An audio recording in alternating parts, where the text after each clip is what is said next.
All right, good morning. Welcome to last class of week 8, I think. I totally forgot that we lose a class next week. Thanksgiving is on Thursday, right? Thursday and Friday is their holidays. So we only have one class next week. I think it's okay because we next class I'm thinking of introducing pointers, and then we can start implementing maybe a stack using pointers and dynamic memory. And then that's week 10. That next week is week 9. And then week 10. And week 10, we can complete it and start implementing a linked list also. And that will hopefully set you up for completing quest number 9. Quest number 9 uses linked lists. Okay, all right. So we'll give folks a chance to log in. So you should all feel free to switch on your cameras right now and start talking to each other. That's fine. We'll start at 8:10. Okay. How about 7 minutes or so before we start class? So feel free to talk to each other about any questions you may have. Anything else, anything that you need to ask me is fine. Also, I'm going to be around. I'll turn the laptop around so I'm not in your face. And what was it? Yesterday I had an idea yesterday for yeah. So we'll do that. Okay, we'll take the code that we wrote last class, which is to generate random sentences, and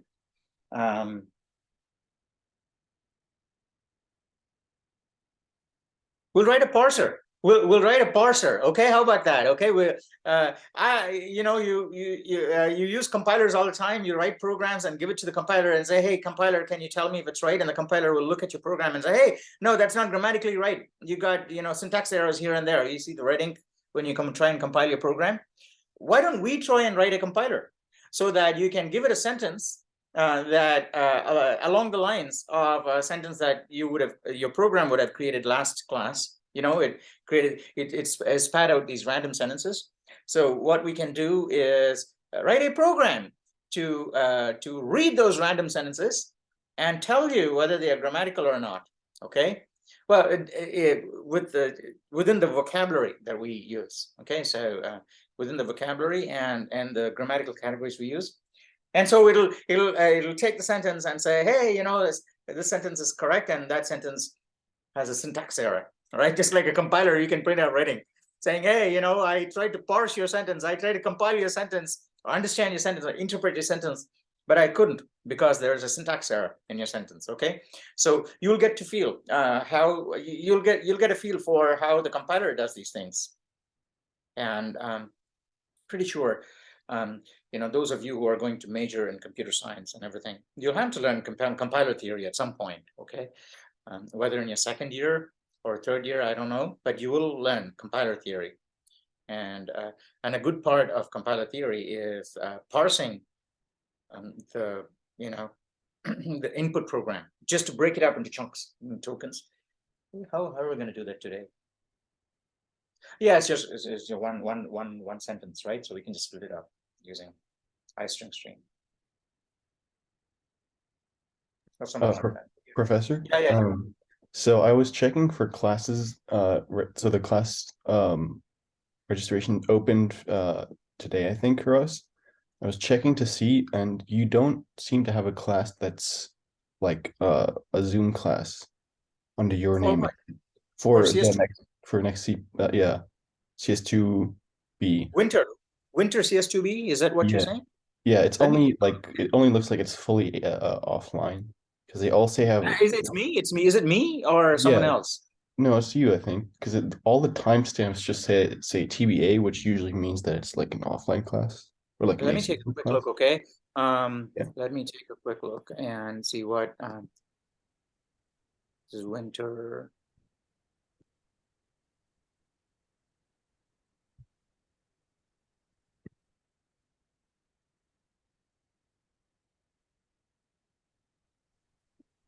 Yeah. Hey, yeah. Well, first I wanted to look because I thought I wasn't even going to teach 2B in winter. Oh, okay. No. I am teaching 2B. I see that. You know, there's some confusion with the spring schedule and these things, and I keep forgetting. And right, so I am teaching all three again, which is a kind of bummer. Well, you know, the enrollments are up for CS2C, which is really strange because it is okay, 2C. Is it 2C? Yeah. Okay. A whole bunch of you, you know, a whole bunch of you are enrolled in 2C. No, not you. No, my 2B students are enrolled in 2C. But, you know, I don't have a lot of 2B students right now, so I don't know how that class is going to fare. Maybe it'll be canceled because of low enrollment. Hey, but, you know, yeah, it is online. Yeah, I just see that it's online. So Nemo, yeah, I think what we can, yeah, this is how, I think this is why it's, we'll do face-to-face catch-ups, okay, every week. It won't be scheduled lectures. It won't be scheduled lectures like we're having now. Yeah. And I think it makes sense for 2B and 2C because it's more concept heavy and requires more, you know, less directed teaching from me to you, saying, "Oh, here's information," you know, assimilate it. It'll be more of you guys getting together and solving problems and trying to find out what this is. And I'll be around to help you out. So, yeah, I think it's fully online, I'm afraid. But it'll be better. I think it'll be better than having these classes because essentially you're going to be working through. You'll have all the modules and the reading materials. It'll just like now. You know where the modules are, right? CS the modules that Michael Losef wrote, and there you also have the text, and the quest will basically guide you through the sequence of topics that you need to master each week. So be there. Yes, you're right. I thought it was 2A, and yeah, I don't think I am teaching 2A, 2B, or 2C face-to-face ever. They're all online or Zoom also, right? I'm not doing Zoom or face-to-face for 2B and 2C primarily because they are more concept heavy, and then we would benefit more by just having discussions about specific things that people are having difficulty with, and we talk about those. I think. Cool. It'll be fun. But yeah, but do enroll because we need to make sure, I think, that we have a decent enrollment. Otherwise, you know, Fujil will cancel the class altogether, and it's no fun also, right? It's no fun just teaching one person. It is fun for just the two of us, but it's not a fun for a lot of people. And then actually it is less fun for, you know, the student also, if there's only one student, right? Because if there's a bunch of students, you can talk to each other like you have now, right? So you can talk and you can work on group projects and do these things. But if it's just one person, they also feel kind of you know, they feel like the professor is just breathing down the neck all the time, and it's no fun for them. I don't know. So yeah, please do encourage as many classmates and friends as you have to enroll in 2B so that we get the enrollment numbers up, and then we'll have a great section, right? Like now. So we'll have a section just like now in 2B so that you have a bunch of interested students, really cool, talking about interesting things and working through interesting projects. That's the way it should be, right?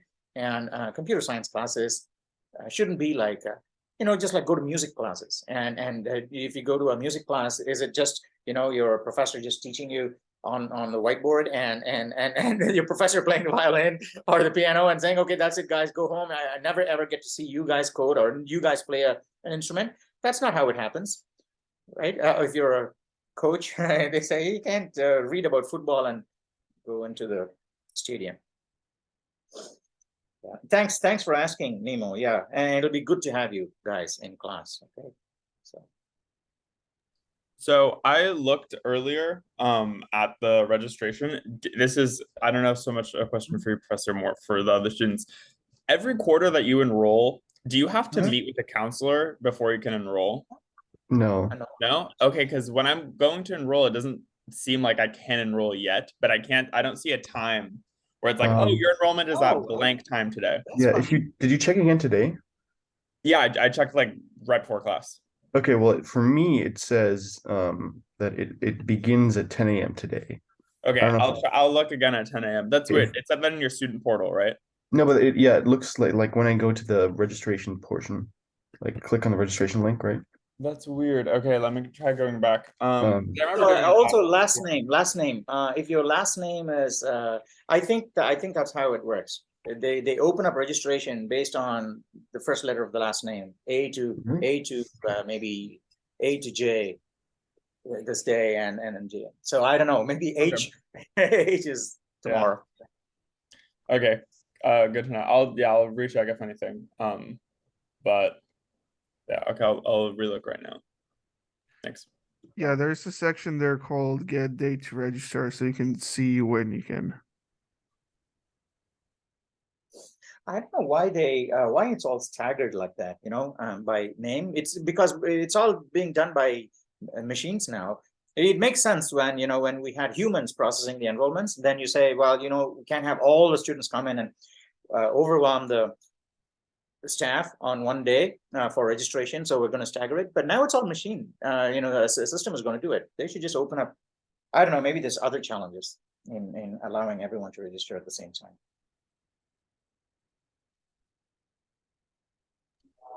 Yeah.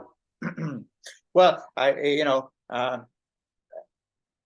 don't know. If you have any other questions, I'm happy to talk about that. Otherwise, you guys should just talk to each other. Okay, talk to each other for a few minutes, and then we can start.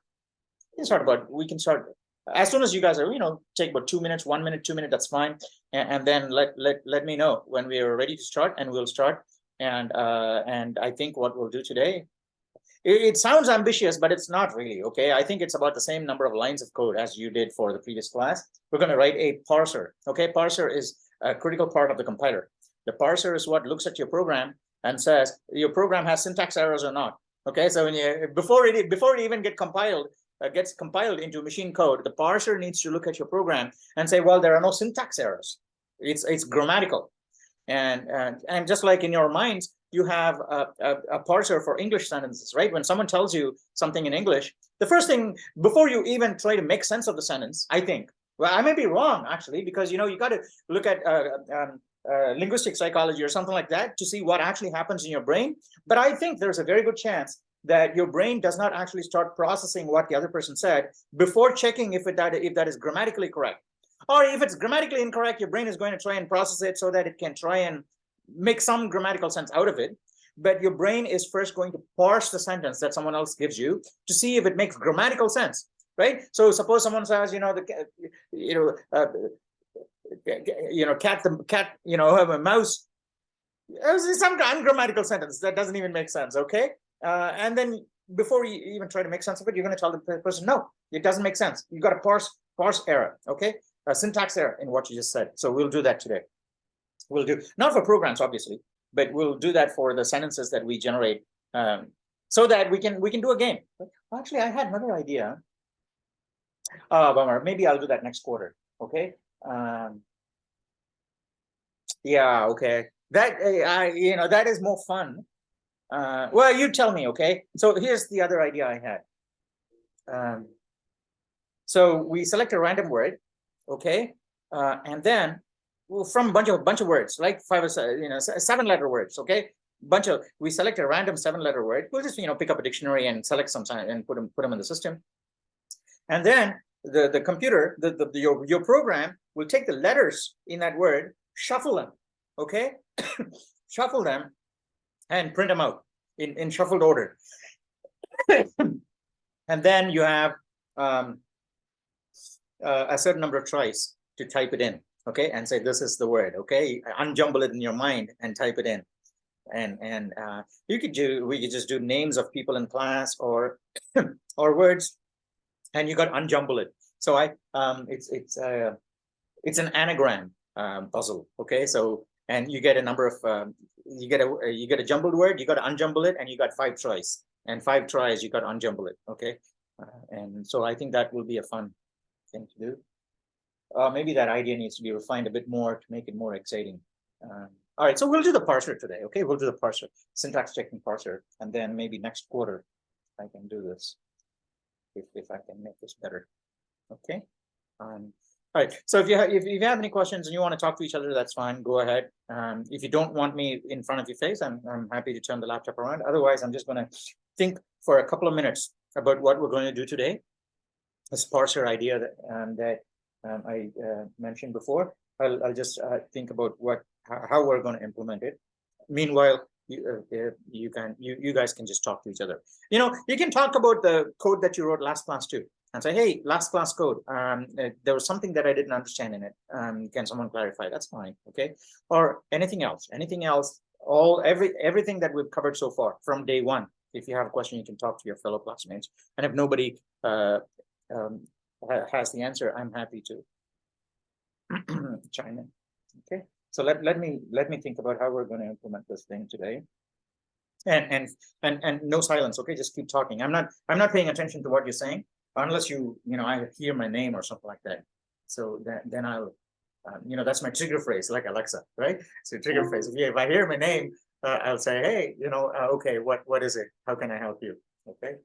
Otherwise, you can feel free to talk. So parsing, we'll take the sentence. Going back to the topic of registration, do you guys know, you guys have your balance paid in full too before you can register as well, correct?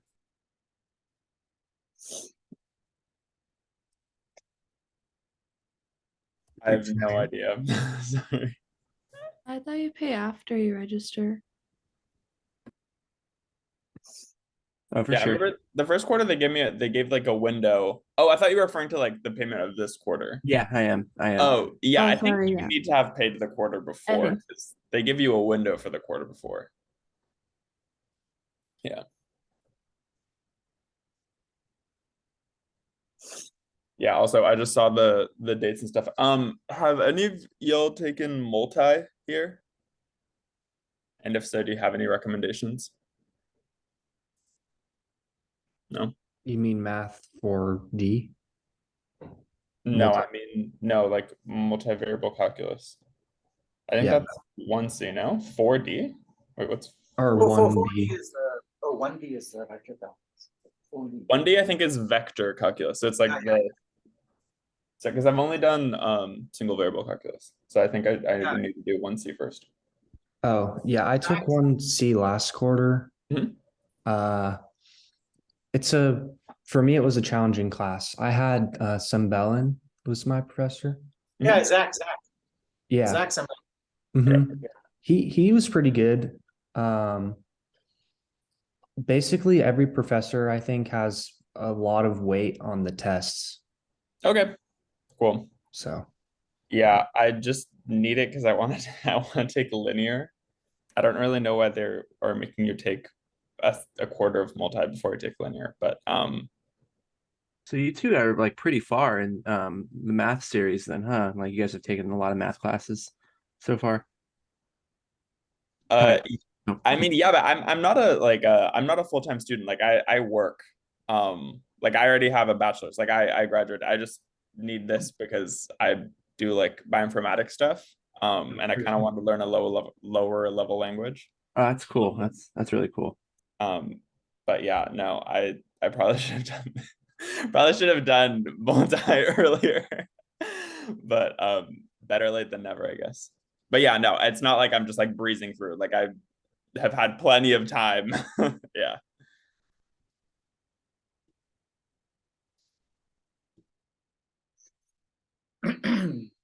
All right. If you guys are ready, we can start coding. We can for today. And again, we'll do it with a class, okay? With a class and objects and everything in it. And so I think what we'll implement is called a recursive descent parser, okay? Now the name kind of sounds, funky. Well, not funky. His name kind of sounds intimidating, the recursive descent parser, but it's actually super duper simple, okay?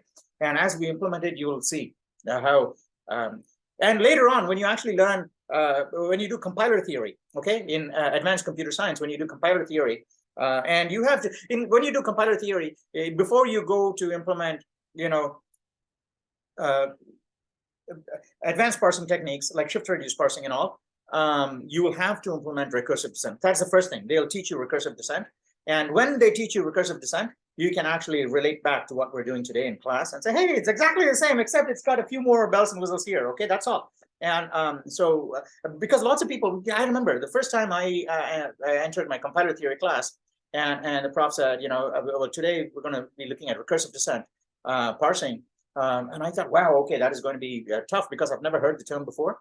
But then after he started talking about it, I saw that it was actually very simple. But a lot of people actually do get thrown off by technical terms and jargon. So we'll today's class will hopefully ease that for you later on. Okay. So how about today? Someone who hasn't taken the screen so far. Everybody's had a chance except maybe Will, Adam, Robert. I think that's it, right? Connor didn't. Connor, you haven't had a chance to code, yes? Connor, are you here? Yeah, I did on Tuesday. Oh, you did. Oh, Connor, you coded on Tuesday. Where's Ken? I thought Ken coded on Tuesday. I think he went on, or maybe last week, Thursday, sorry. Oh, I see. Okay. Oh, I see. Yes. I remember now. I remember. Yeah. Okay. So you and Ken are. So we have Will, Adam, and Robert. The only three people You who can hear haven't me, had. right? You can hear me, right? I can hear you. Yeah. This Okay, time. yeah. Maybe. Tuesday, my microphone wasn't working for some reason. Oh, it was your microphone, not your internet. We can hear you loud and clear now. Yeah. I Yeah. can hear. Should I take Okay. the So who wants screen? to take the screen? Yeah, Robert, and then maybe Will and Adam are ready to code next week. Yeah. Next week and the week. Yeah. So I think what we'll do the week after is well, next week we'll code stacks with pointers, and the week after we'll code linked lists with pointers. Okay, now you can delete all the code and put the class comment on top saying class code for what is it today? 17? 17. Yeah, 17. Class code. Is that C or C++? 'Cause it had the. I can't see the Just never saw it. What is your question? Sorry. I can't. Okay, I just had to move the Oh yeah. It's C++ now. No, it was just the Zoom was obscuring. Yeah. I see. All right, cool. No worries. Okay, so let's go to the top and say, class code for. All right, so let's say today we will experiment with building what is called a recursive descent parser. And the funny thing is, you're going to be implementing a recursive descent parser even before learning about recursion itself, right?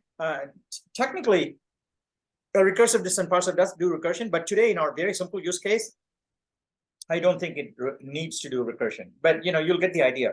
You'll know where the recursion will kick in later on when you learn about recursion and all. Okay, that is in 2B usually, right? And you'll get that. Okay, so recursive. It's called a recursive, not cursive, recursive descent, recursive descent, DESCENT. Yeah, you got descent parser. Okay, and to check if the sentences of the kind we generated last class are syntactically correct or grammatically correct. Okay, or syntactically grammatically correct. Syntax basically is grammar. Okay, so when people say syntax, they're essentially saying grammar. So C++ syntax error means it's not, C++ grammar is gone. Okay, so what you wrote is not grammatically correct in C++. That's what a syntax error means. Okay. All right. All right. Yeah, I think that's basically it. Yeah, you can do a hash include IO stream and then using namespace standard.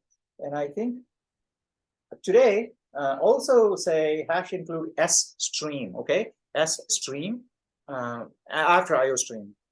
I also put a blank line above that because it'll separate. You got a big bunch of comments about that above that, so you can separate this out from that paragraph. Oh wait. No, not there. Yeah, above the. There you go. Yeah, excellent. All right. So. Anything here's else? what- Is this correct? Oh, you can guess say using so. namespace standard. You can say using namespace standard. Blank line and then using namespace standard. Using namespace standard. Using namespace standard. No, STD. Yeah, okay. All right, good. Now in our main, all we're going to do is, and this part you should all be able to do on your own. So I'll give you a few minutes to do that. In your main, all you're going to do is ask the user, print a prompt, ask the user to type in a sentence. Okay. Yeah, you can do that, right? Ask the user to type in a sentence. Then parse the sentence to check if it is syntactically correct, right? Then parse the sentence to check if it is syntactically correct.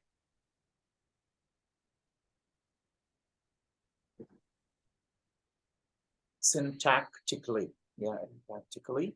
And then within parentheses, after syntactically, you can say grammatically. So that because some students may not know what syntactically means, but by looking at it, they know syntactically, oh, it is actually grammatically.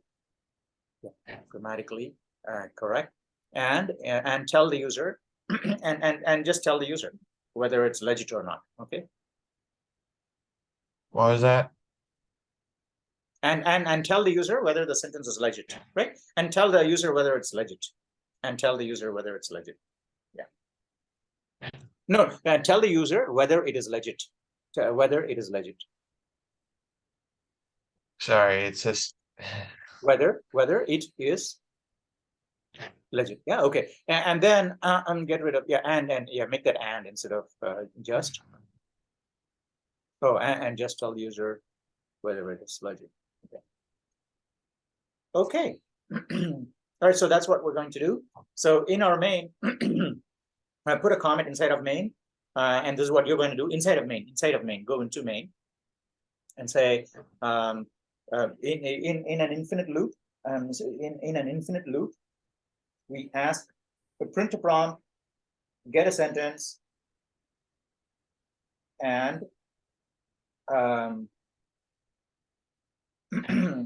and check what. So this is the part that you won't be able to do right now because well, I have to come in for that part.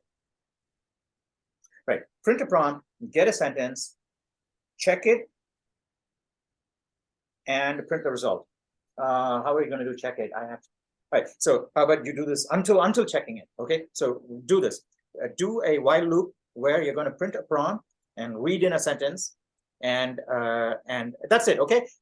Print a prompt, read in a sentence, and then you're inside the while loop having got the sentence. Okay. Once we're at that stage, I'll come back in. Okay. So it's like 4 or 5 lines. You guys have to write 4 or 5 lines of code in an infinite loop, and in the infinite loop, you're going to print a prompt saying type in your sentence. And you're going to read the whole sentence, and then you can let me know. All right, I'll jump back in at that point.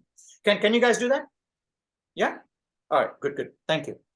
I'm going to be here. Okay. So I'm going to be here. If you get stuck, you can ask me. so we're doing a while loop. Yeah, and it's infinite, so I'm thinking we'll do like while true.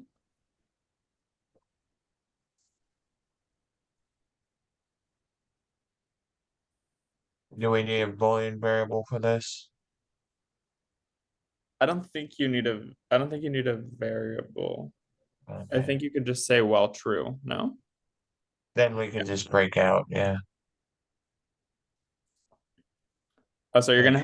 gonna have to tell the user what you want. So you're gonna want them to type in a sentence. All right. So I think that will only work for an integer. Yeah, maybe we should do get line. Yeah, I agree. And remember, Right now, it's just gonna ask for input and not tell the user like what kind of input it's asking for. It's just gonna be like a blank input box. You gotta like do a cout statement to like tell them what to do. And then in the second one, you have to pass in a string variable.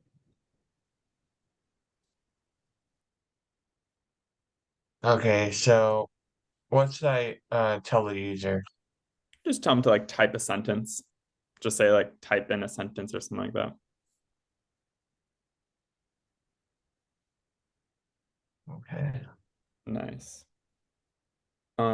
So yeah, there you're gonna probably want to put in a variable, and you should probably declare it earlier, like the user sentence that gets put in. That's going to be a type string. Yeah.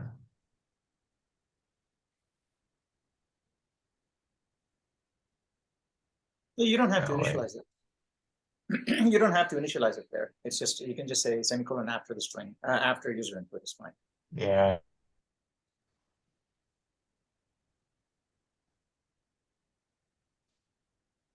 Okay.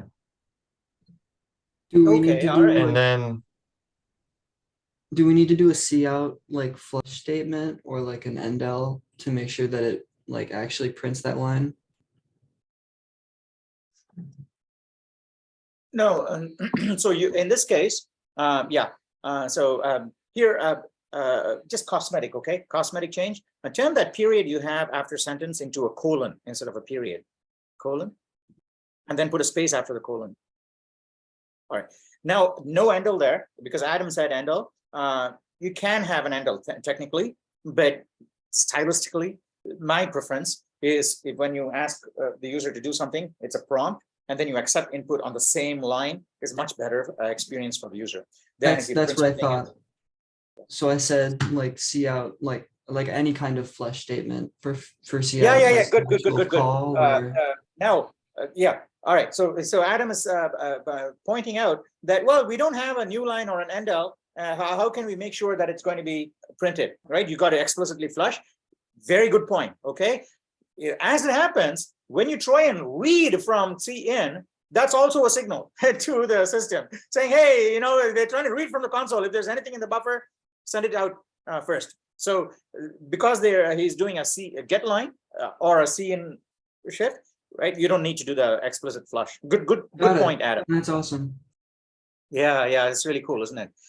Okay, so no, you don't need, get rid of the cout. That line doesn't need to be there. Okay, get rid of the line, and then get rid of the blank line above the first declaration you have. You know, string user input. You have a blank line above that, but put a blank line after that to separate the declaration part from the logic part.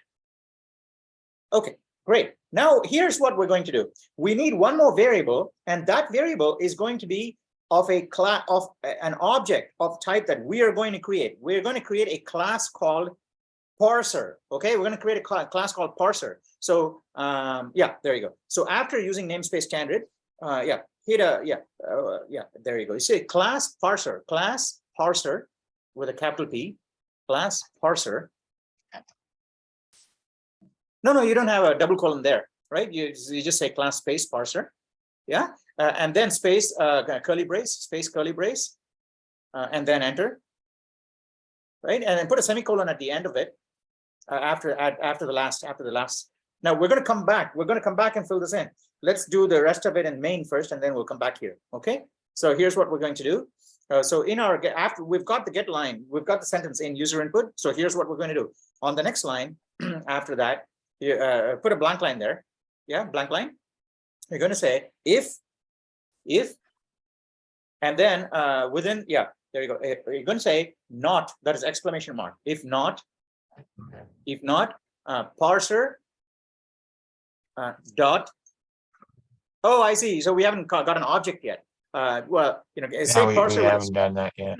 Yeah, say parser with a small p for now. We need to create the object. We'll do that, right? So yeah, parser dot parse, parser dot parse. And then pass user input as a parameter.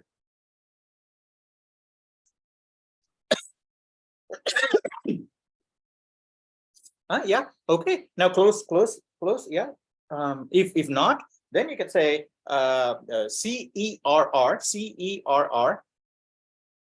CERR. Just CERR. Yeah, and it's the first time you're using it. CERR, by the way, right? Technically, you don't have to use CERR here. I'm just using it so that you get an opportunity to pick up one more pipe that, or learn about one more pipe in the system. And because it's exactly the same as cout. Cout and CERR, they are both pipes, buffered pipes that lead from your program onto the console. They're both going, so whether you send something to cout or CERR, they're both going to appear on the console. So why do we need two different streams? Why do we need two streams going to the console? We only have one coming from the keyboard, right? CIN comes from the keyboard. There's one stream. Yeah. When you read, you get one stream, CIN. But when you write, you get two streams, cout and CERR. Right? So why do we have two streams there? I And guess so to differentiate them. yes, but what do That's we get one out thing. of what do we get out of the differentiation? So the reason we have these two streams goes all the way back to the Unix operating system, the operating systems in general, because if you look at some of the advanced operating systems, you have programs that are not that are not self-contained, that don't do everything that is required for a task. They do part of the task, generate some output, and say, well, I've done my bit. This output needs to be processed by another program. Okay, and so if you look at some sophisticated systems that have been built, they're actually composed of many different programs. They're all doing their bit and then taking the output and passing it on to the next guy who needs to do something more. That guy will take that output, process it, and pass it on. Okay, so if you look at some of the sophisticated systems, they're actually you'll see chains of commands, taking input from another program and passing its output to another program. So you have chains of things going on. So users are not talking. So users only talking to the first program and to the last program, because the first program will accept input from the user. The last program will spit out output to the user. But in between, there are lots and lots of little programs talking to each other. Yes. So that is how these big systems are built. Now imagine, because these inside systems don't have any way of talking to the user, because if this is going to output something and this guy is going to take all of this guy's output in and read it in as input, this guy's output is this guy's input. Okay. So now what happens if there is an error in this guy's output and says, well, and this guy is going to say, well, I got some input and I can't process it. And if it prints out unable to process, now that unable to process is going to be treated as input by the next guy in the stream. Yes or no? So anything this program says is going to be processed by the next guy, because the next guy is going to treat the output of the previous program as its input. So if this guy is not able to do the job and say, I'm going to crap out, will become input for the next person in the queue. Yes. All right. Anyway, maybe it doesn't ring a bell right now. Not ring a bell. Maybe it'll take a little while longer for you to appreciate the reason for the distinction. Is that so in C++ and many languages, right? They provide two streams. One is called the output stream, which will directly go from one program to the other. You can connect these programs. I'll show you later on when I go to terminal. I'll show you how you can connect these programs together. And the connection will only work for the outputs, right? So anything you send to cout will be able to go to the next program. We'll be able to read in, right? However, if an inside program wants to spit something out to the console, there's no way to do it unless it sends it to CERR.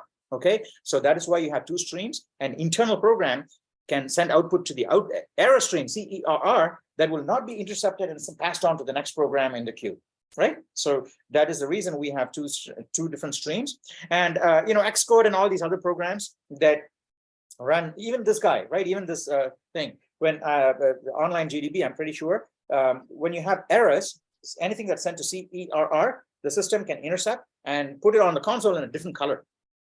Right? Because how does it know? When you compile this program, I'm pretty sure you get success messages in white and error messages in red. Do we get that? If you compile it right now, we'll see some errors, right? You hit the run button, we'll see some errors in red. You see those errors in red? Okay, they're all output from the program. But how does it know that this has got to be red and that's got to be white? And the system knows that because the red stuff is being printed by the compiler to CERR. The white stuff is being printed to cout. That's how this program that catches the output of the compiler and gives it to you knows how to color these things. Does that make sense?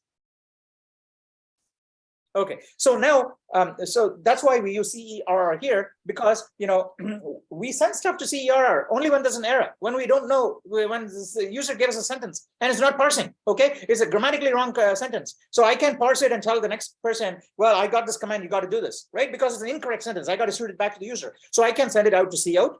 So that's why I'm using CERR here. And say, oh, you know what? Your sentence is wrong, okay? It doesn't make sense. So you spit it out to CERR. Okay. And in fact, when we run this program, you'll actually see what you sent out to went to CERR will actually appear as red. Okay. When you run this program, what you sent to CERR will be red, and what you sent to cout will be white. Okay. I think, right? If they've done this thing correctly. Okay. CERR. Okay. CERR. CERR. Just like cout. E. Okay. Now on the right of the left shift operator, you're going to say syntax error. Syntax error. The syntax. Within quotes, you say syntax error. Syntax error. And then a full stop. No. I think syntax error cannot parse. Yeah, you can say syntax error, full stop, and then you say cannot parse, and then we'll print the sentence too. Syntax error, a period. Yeah. And then cannot parse, lowercase p, it's a, parse, and then space, left shift the sentence, user input, and then endl after that. Now you need an endl, now you need an endl. And then you need a space after parse, and you need a space after parse.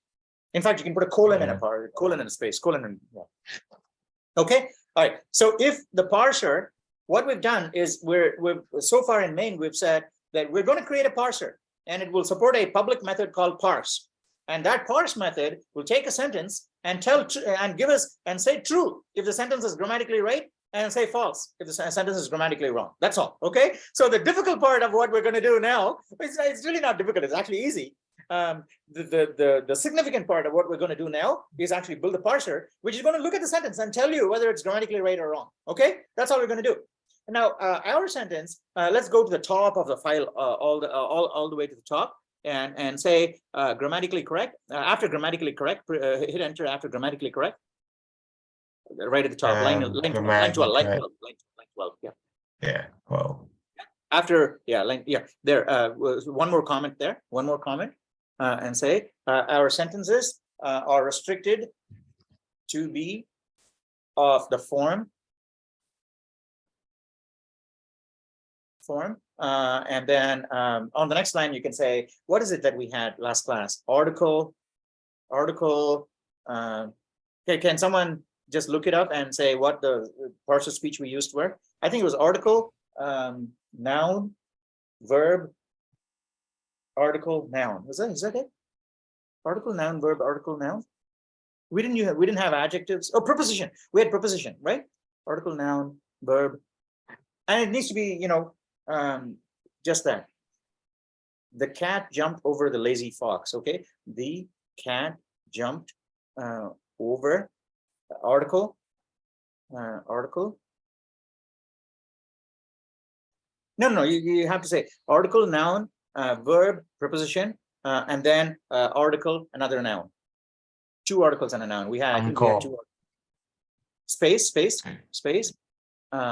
article, and then a noun. You can remove all the commas, and then article, noun. No, not and there. Okay, article, noun. In fact, you should make all of them capital. Oh, I'm sorry. Right. Make them all uppercase and remove the commas. Make them all uppercase and remove the commas. Is that possible? Is that easily possible? No, I was thinking the whole thing uppercase, but you got to remove the commas because that's our sentence structure. You got to remove the commas also. Well, All of them. all of them. Yeah, all of the commas. All the commas. Do I just control X? What are you doing? No. Wait a sec. Remove the comma after the word article on line 14. No commas. Yeah, after noun, after verb, after preposition also, right? That's it. Okay, so that's the only kind of sentence we're going to try, and the user has to type in a sentence like that, And if the sentence matches that template, we'll say, yes, you're grammatically right. If the sentence doesn't match the template, we'll say no. Yeah, okay, that's all we're going to do. That's very simple. Yeah, okay. So now let's go to the class parser. Because I think our main is done, right? So let's take a look at main. Main is actually, oh yeah, all right, after the if statement, right? After the if statement. And in fact, inside the if statement, you can say exit one or return one, right? Inside the if statement, in the then part, inside the if statement, you can say return one, right? No, inside the if statement, inside, on line 39. Yeah, hit enter. Yeah, you say return one, okay, return one. So, and put a comment on that line, on return one, on that line, saying return a non-zero exit status to indicate error. Okay, return non-zero exit status to indicate zero, to indicate error to the operating system, to the OS. Yeah. Yeah. Okay. Good. Right now, outside of the if statement, now we can say cout. Hooray! Your sentence is grammatically correct. Okay. As you can say. On the next, after what is it? Line 42. Line 42. Go, yeah. Enter after line 41. Yeah. Now you can say cout. Left shift. Hooray! Your sentence was grammatically correct. Try another. Hooray! Or you can type whatever you want, but basically it's got to be a success message saying your sentence was correct. Try another one. Or hit Control C to end.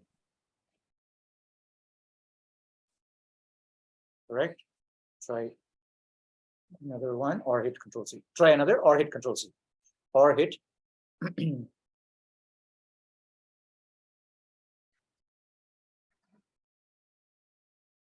yeah, CTR also. Yeah.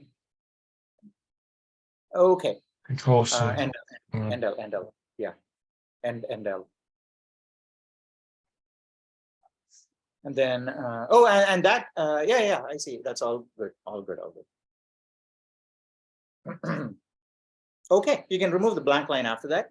And that wraps up our main. I don't think we need to do anything more in main right now anyway. We can come back and add more bells and whistles later on if necessary. Okay, now let's go to our parser and flesh it out. So what we want is, let's see. All right, here's what we're going to do. We'll say, okay, so let's do the public interface first. We say public colon. In front of the class or just inside the class and lowercase p public. Yeah. And then align it with the left margin. That's more common. Align the p with the class. Yeah. Okay. All right. Good. Oh, it did push it back again? No, I pushed it back and then I brought it back. Or you want don't it push here? it back. Yeah. There. That's where it should be. Okay. And put a colon. That's Colon what you after meant. public. Yeah. Colon after public. And next line. All right. Let's do the constructor. And the constructor. Yeah. Tab in. Oh, you have a semicolon on 22, not a colon. Yeah, cool. Thank you. All right. So here we're going to do the constructor, and the constructor has got to have the same name as the class, as Ashley pointed out in the post. Where's Ashley? Oh, there you are. Good.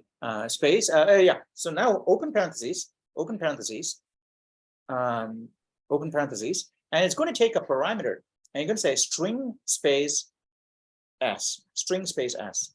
No, it's a parameter. It just goes on the same line as parser. No, it's a parameter to the constructor. It says, yeah, we're not defining a constructor. We're not defining a constructor here. Okay, it's taking a parameter. Okay, and it takes a parameter called string. Yeah, string s, string space s. Yeah. Okay. Enter. It's a semicolon and enter. No, semicolon at the end of the line. After the parentheses. Yeah. Enter. A semicolon. You need a semicolon and then enter. All right, good. Now, this is going to pass a string that needs to be parsed. So what we'll do here is we need to adjust something in main. If you go to main one, go to your main, please, if you don't mind. We just need to. Where do you instantiate the parser? Where do you instantiate the parser? Parser.parse. Okay, so on line 30, Oh, I see. That's how we do it here. We just get a parser, and then parse is going to do this. Okay, that's fine. I'm sorry for this. Just get rid of that parameter that we had for parser string s. No, let's not make it take any parameters. Okay, just get rid of the parameter. Online. I'm sorry for doing this. Go to line 23 and get rid of the string s within parameters, within parentheses. Just replace the curly braces and the string s, everything in those curly braces with just an open and closed parenthesis. Yes, that's good. I think that's what Adam was saying too, right? So on the next line, we're going to define declare our method for parsing a string. And so on the next line, This line. you say, there you go, and you say parse, and then open parentheses. Now this will take a string parameter, okay? String, string, string, space s, okay, semicolon. All right, so this is the method that is going to be called from main on our parser. Now, the string to be parsed needs to be stored inside the parser somewhere. So what we'll do is we'll create a private variable above public. Go to the section above public, and enter, and then create a private section now. Wait, if this is a method, do we not have to declare the type of the method? Which one? So for oh yes, thank you. The Thomas, constructor. was that Thomas? Yeah. Yes, absolutely, yes. So the parse needs to return a value because it's a method, and it returns a boolean, doesn't it? So stick in the word bool in front of it. Bool, B-O-O-L. No, in front of it. On line 27. Line 27, in front of the word parse, in front of the word parse. In front of the word. Before You P, mean in before front P. of this? Before, Okay. So at the very beginning of line, yeah. at the very beginning, yeah. That's what you want. Yes. Yeah, because parse returns a value, which is true or false. Yeah. So it's Because gonna that's what we're return testing. true or false. If you look at main, that's what Alright. we're testing, isn't it? In our main, Yeah. parse being called inside an if statement. So it tests whether it's true or false. Okay. Oh, All right. I think you meant a colon and not a semicolon in 22. Yeah.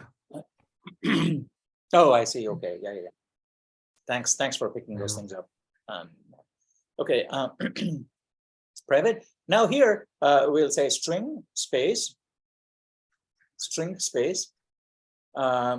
current string. All right, current string space current string. No Current- caps.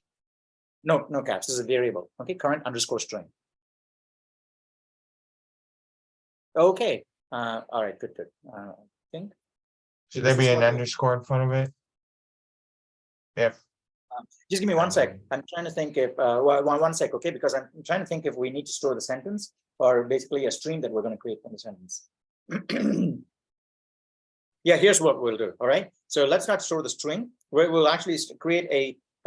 We'll come back and change this. Okay. Get rid of that line. Get rid of that line. We'll come back and change this. Get rid of this line. Yeah.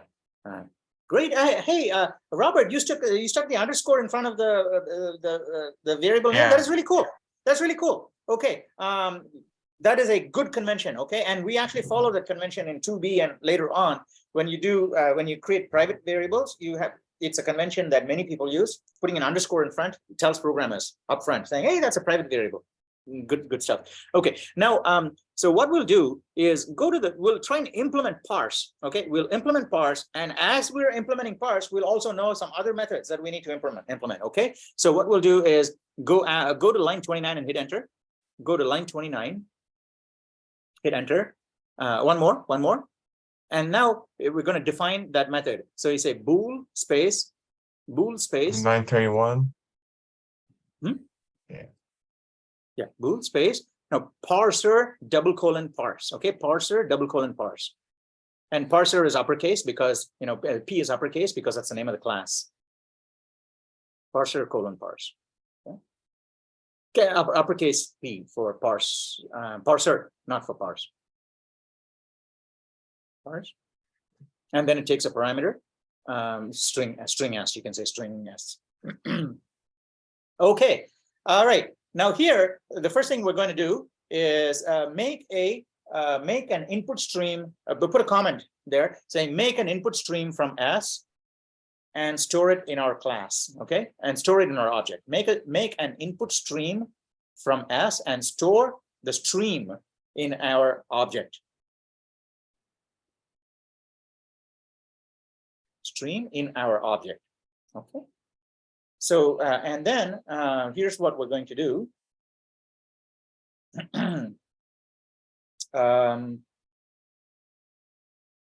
Okay. All right. So say I input I string stream. Someone has to Google and find out, but I think this is correct. Okay. I string stream. I string stream. I string stream. Wait. No, no, yeah, stream one. Yeah. And then space. Say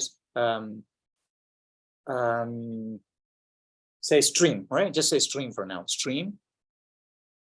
I call it iStream, right? Just call it iStream, iStream, iStream, iStream, I capital S, I capital, yeah, that's fine. iStream, open parentheses, S, open parentheses, S, right? And then semicolon.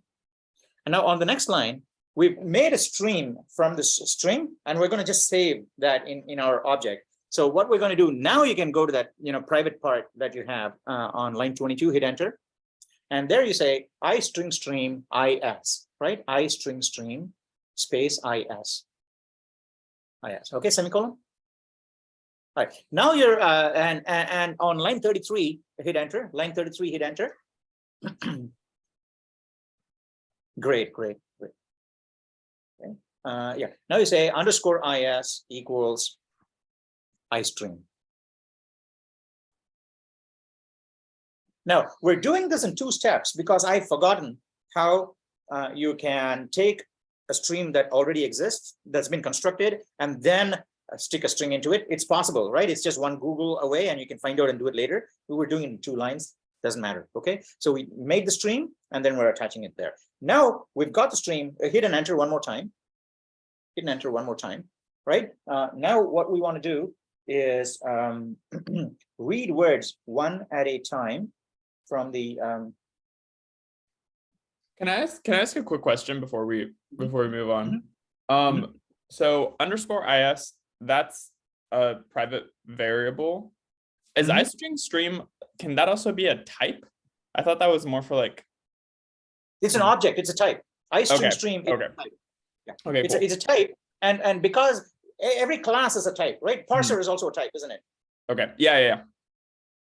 Okay. So so what we have after the parentheses there is that the constructor for iString stream taking a parameter. It's just a constructor, right? Constructor taking a parameter. Okay, so like in line 23, that's a totally, it's like, int whatever, bool, whatever. Yes. Yeah. Okay, cool. Thanks. And on line 33, that's the same as saying iStream equals iString stream open parentheses S close parentheses semicolon. Like it's just a shorter-hand version of just like calling the equals in the explicit like parser constructor, right? Or not parser. Is this a question for me, Adam? Are you asking me, Adam? Yeah, for number on line 33, you're basically doing a shorthand when instead of saying iStream equals iString stream and like calling the explicit constructor like that way, you're just cutting all that off and it's just a different way of calling the constructor, right? It is, yes. This is the non-default constructor. Yes, we're using exactly, Adam. In this case, we're using what is called the non-default constructor. Every object gets, sometimes every object has a default constructor. A default constructor is when you try and make an object without giving any parameters like that, right? Like an int x, right? So default constructor. But what we're doing here is I want an object, but the object also needs to be made with this particular parameter. That's called a non-default constructor. It takes a parameter. That's why it's a different way of constructing the object. And what Adam is saying is that there is a way in which you can use the default constructor and then later on supply the string to be parsed inside that and store it in there. That's also possible. We're not going to do that because it's going to take some time away to Google and all. Yeah, that's the reason. What I'm actually saying is that instead of writing it as it is, I'm going to write this in the chat because otherwise I don't know how to actually illustrate. Oh, I see. Okay. This. All right. Let me open up my chat here.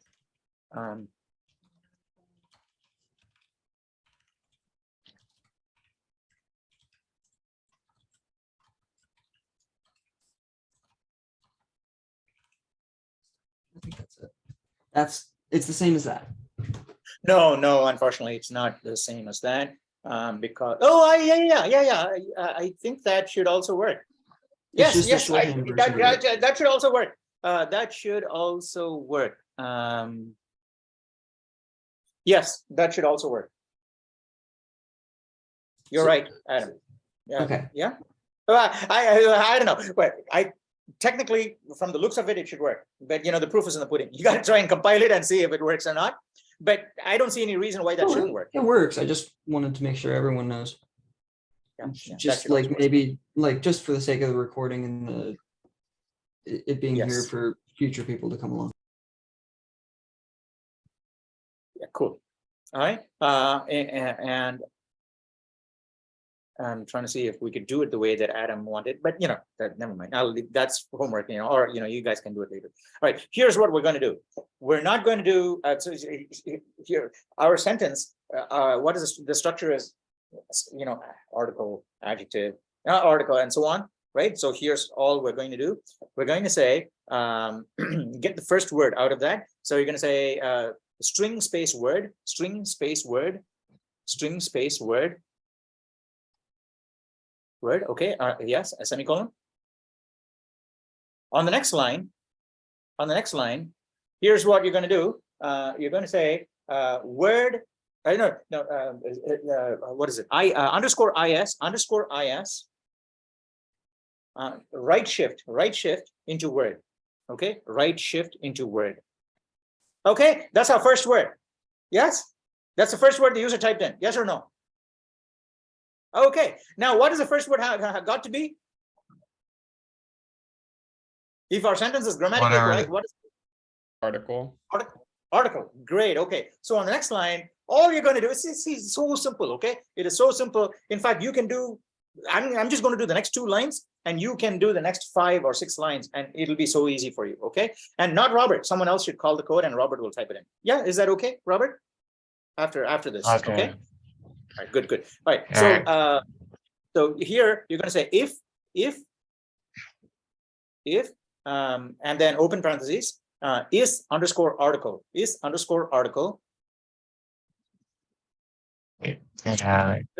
haven't got the method yet. So is underscore article, and then pass the word as a parameter.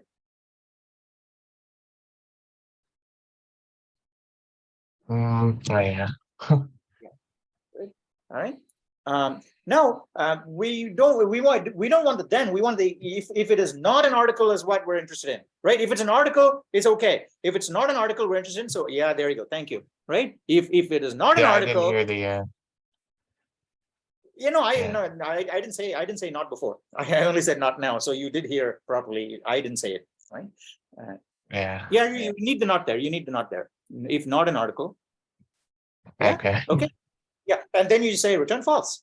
If it is not, if the first sentence is not an article, then it's a grammatically incorrect sentence, isn't it? Because the only sentences you are willing to accept are the ones that start with an article. Yes or no? So if it's the first sentence is not an article, you can right away right there you can say it's not a valid sentence. Return false right there. Okay. Now you don't need the curly braces for the if statement now. You can get rid of the right. Yeah, get rid of the curly braces there. Yeah, and now you just need to do exactly the same thing for put a space after string word. Okay, put a space after string word. In fact, you can take the string word and attach it with the other declarations right on top. Right, take the string word on line 37. Take that and put it group it together with the other declarations you have at the top. After is equal after I string string before that. Yeah, enter. No. Hit enter on. Yeah, okay, that's fine. And then let's also have a blank line after line 34 because is equals iStream is essentially a part of the logic. Yeah, there you go. I think it looks much better now. Right now, all you have to do is now put a comment above line 40. Put a comment above line 40. Above line 40. And space and then a comment, blank line and then a comment, blank line and then a comment. No, blank line and then a comment. Not break.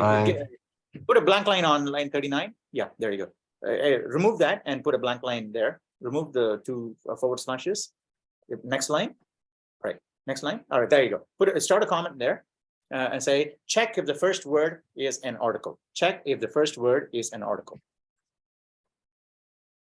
Okay. Now you got to do this for the remaining words in the sentence. Now, what are the other words we have? Because, you know, that's the order in which we are expecting the words, right? So all we're saying, all we're checking is if the sentence has all the words in the order that we expect.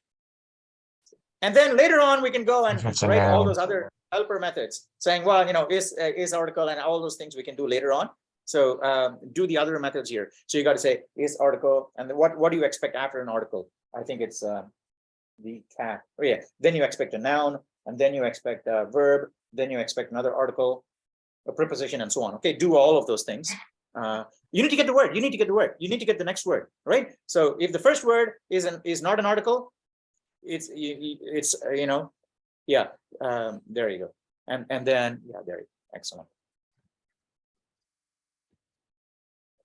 So it's like that. We get the word and then we return. Yeah. Well, we don't have to return true for this. No, you got to do exactly the same thing we did before. If it is not an article, false. If it is the second one is not a whatever, false. If the third one is not what we expect, false. So you got to do false, false, false. If everything is as expected, at the very end, you say return true. Okay. So none of the false ones kicked in, then the sentence is valid. Does that make sense? You're going to do a whole bunch of checks. Yeah. If none of them. So it's gonna be like noun. Is noun. Yeah, exactly.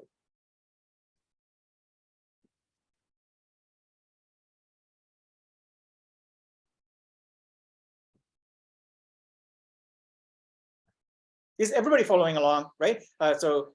Is everybody following along? I want to make sure. Oh, by the way, I think Leonardo didn't code either. Maybe, yeah, maybe Leonardo can code next week, and then Adam and who else was there? Will, they can code the week after. Good.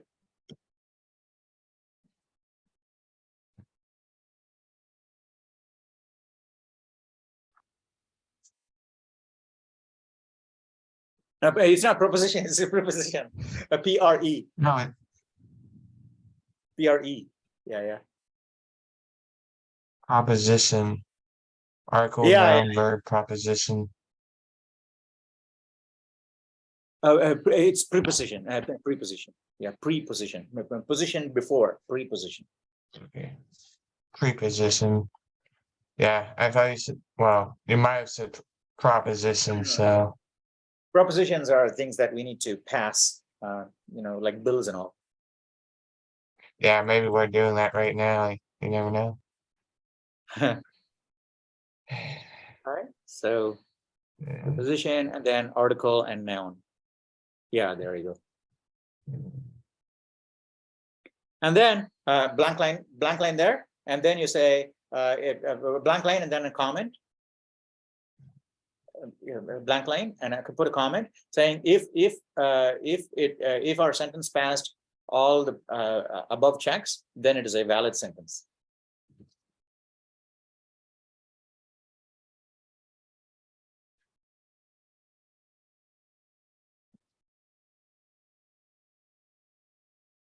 Okay, so on the next line you just say return true. That's all. Okay. Now, well, you know what? The whole project turned out to be so simple. I was hoping for a bit more complexity, but hopefully we'll add bells and whistles to it and make it more interesting. And all right. So, all right. So now you guys have to implement those guys. Okay. You guys have to. Oh, let's do the declarations. Okay. Go to your private section. Yeah, there you go. Right. Private. Hit enter. Hit enter, and then one more enter, because this is not going to be a variable. These are methods we're going to declare. Okay, so say is variable, you know, is article string word, and then it returns a bool, right? Yeah, is article string word, parameter string word, semicolon at the end, and bool in the beginning, right? And you need to declare all of the other guys too. Yeah, I think four more like that.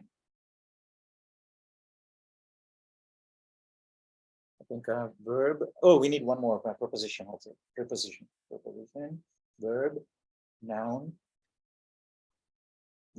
preposition. Is that it? Article, Okay. noun, verb, preposition.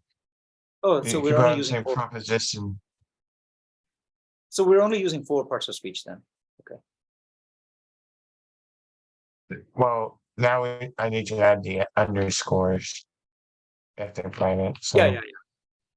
You can. Excellent. And okay, all right.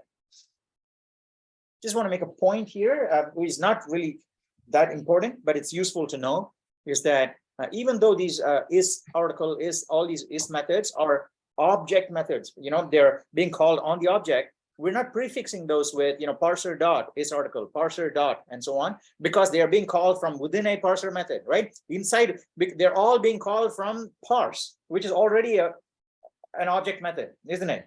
So inside of that, you don't need to qualify that by saying object dot, object dot, object dot. Okay, automatically it goes to the. Never mind. Okay, I didn't mean to confuse you, but that's something that you can.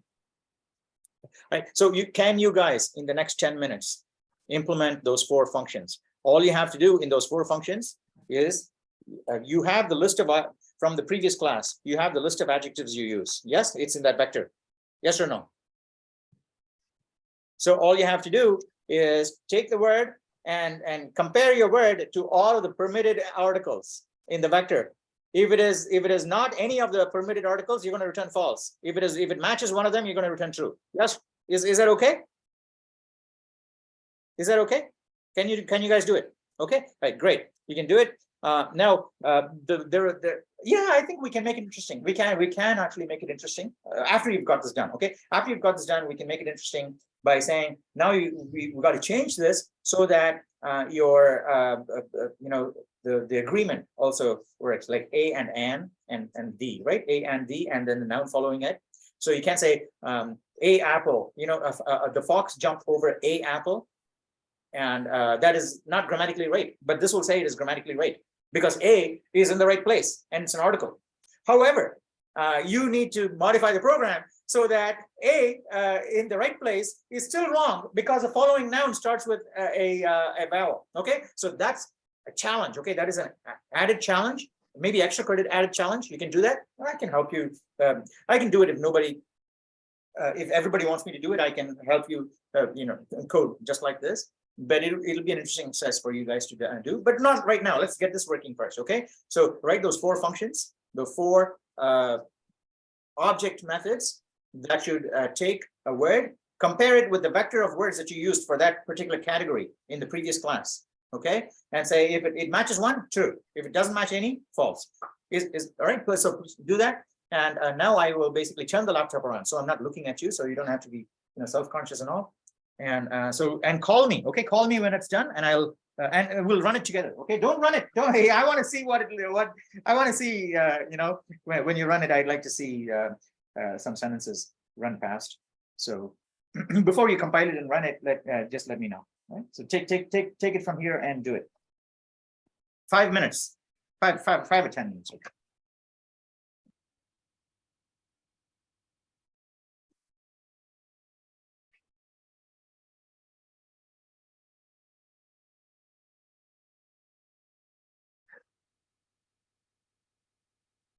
you know what?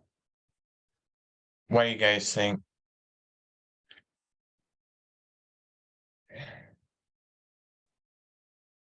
If these are functions or not? Yeah, those look fine.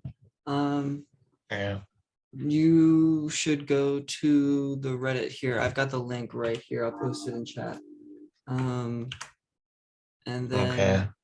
or maybe I'll even just give you the straight up vector, like literals. Because we need Okay. these. So that's the articles. I'll share the That's- link.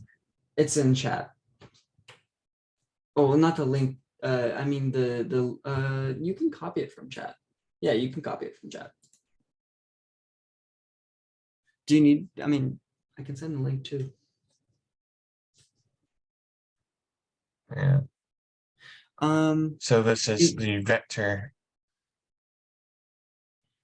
Yeah.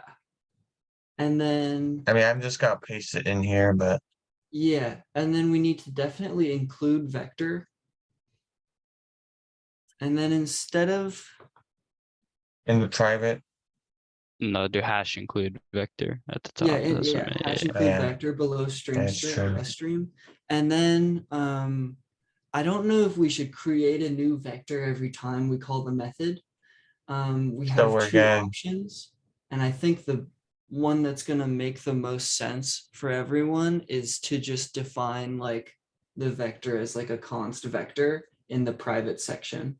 So like below string stream is, define a Yeah. const vector. Just like put const and then just copy paste the thing that you just put there and then capitalize arts, because aesthetically for const variables, it's nice to keep them all capitals. And then we're gonna just do that for all four. So that's the nouns. This is articles. Yeah. That's the nouns. That's the nouns following a vowel. Or the first one was the nouns following a consonant. The second one is the nouns following a vowel. So, yeah, these are the articles, it looks like. Yeah, the first No, one he's is saying articles. he's pasting more of them in chat. Yeah, more I'm yeah, putting vectors. That's true. Hey, guys, you don't have to do the more complex version, accounting for A and N and all right now. Just assume that it's okay, don't have that. So just combine the two noun vectors. Yeah, so for now, and then after you got it working, we can change that. Got it. So, Yeah. So I would just do nouns. I mean, it's more than one, so maybe not just noun. But and then just, and it's got apple and orange. Okay, you're good. That's the verbs one. So let me just copy this one. Okay. Verbs in the chat and prepositions in the chat.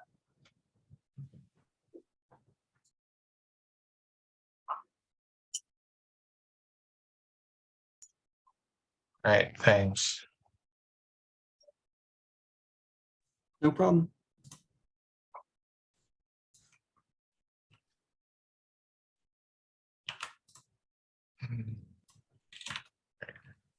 All right. So I guess what we're gonna do is read through the vectors and see if the word is one of these.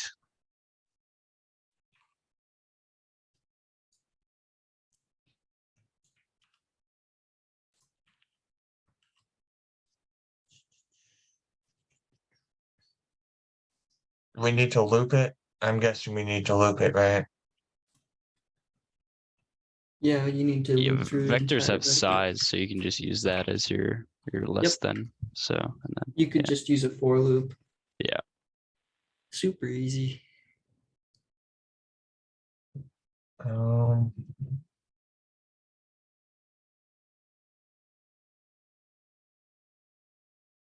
you know what? I forgot the vectors size. Dot size. All lowercase. I mean, open they parentheses, close parentheses. all lowercase. Yeah.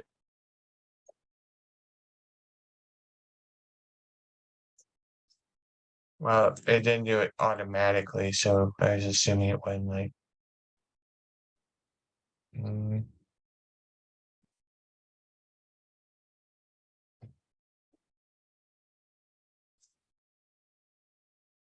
I was thinking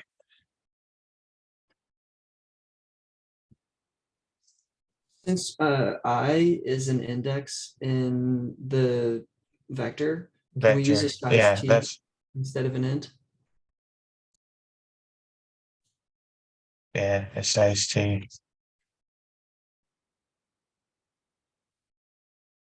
Okay.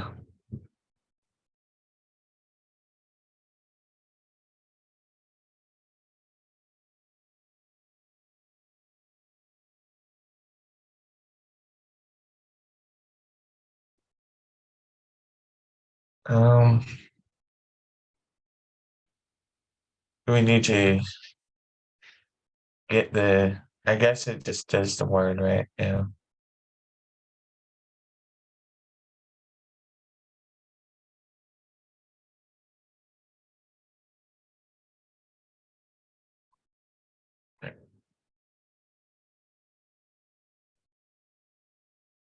That's how I would guess it would be like, you know,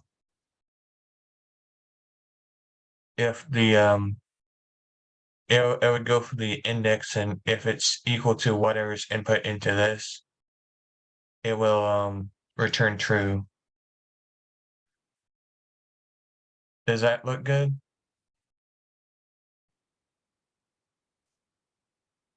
Yeah, go ahead and copy paste it to the other Yeah. methods, and then we can just Change the change words. the Yeah. change the vector name. That's it. Yeah, that's it. Yeah, what?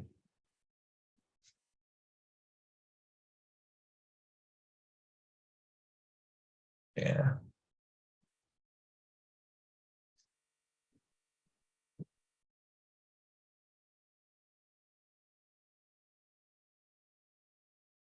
Mhm. Just a question. Do we do return true if the verb or whatever equals that, or do we just do continue? Oh, we No, just do return. Or does it You, You matter? you return only it. here, you Robert, you should explain it. You wrote it, you understand it well enough. Okay, so basically all we're doing is trying to get a Boolean value, and if like let's say the article is equal to, like, in the article vector, if the word is the same Oh, wait, yeah, as sorry, wait, my what's bad. in there, we just return true. We don't Yeah, need to it'll continue. already loop through. Yeah, my bad, my bad. Yeah. Otherwise, if we put a return statement afterwards, it'll be like it would always be true for some reason. So we just need to put in the if statement.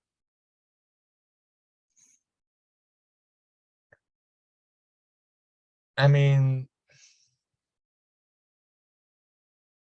didn't he say we should run it when he's back?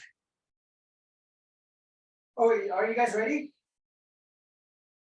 I think we You guys are. ready? Okay, great. Okay, let's take a look. It might be. All right, let me take a look.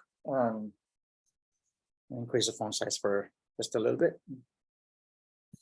Okay. Oh, great. Okay, so someone made constant constant vectors up Yeah, there. we made constant Excellent, vectors. fantastic. Very good. Okay. Okay, yeah, I think that's all the words we used. Yeah, and you can get rid of the blank lines after 35 and 36 and all. So you only need one blank line there. You got 3, and you got 2 above that. You can get and you got 2. All right, so great. All right, so this We could article, just, yeah. arts.size I plus if it is true. If it's equal, return true. Yeah, great, excellent. Now you don't actually need braces for all those if statements because it's just returning true, Yeah. right? It's an early, yeah, so you can clean it up and you can save lines. All right. I believe that's it, right? So we should be able to run it now. And I don't think there are any syntax errors either. So we should be able to run it. Oh, there is a syntax error. Okay, so what does it say? I think it's the iStream. Oh, you Yeah, can't just assign it like this. that? Apparently. Apparently, I it's see. not allowed anymore. Hmm? It's apparently not allowed anymore. It I was at see, one I see. point, but Okay, can someone Google to find out how to initialize a string stream, how to initialize an input string stream? Let me try and think of another way to do this in the meanwhile, while you guys are. can we not just wait?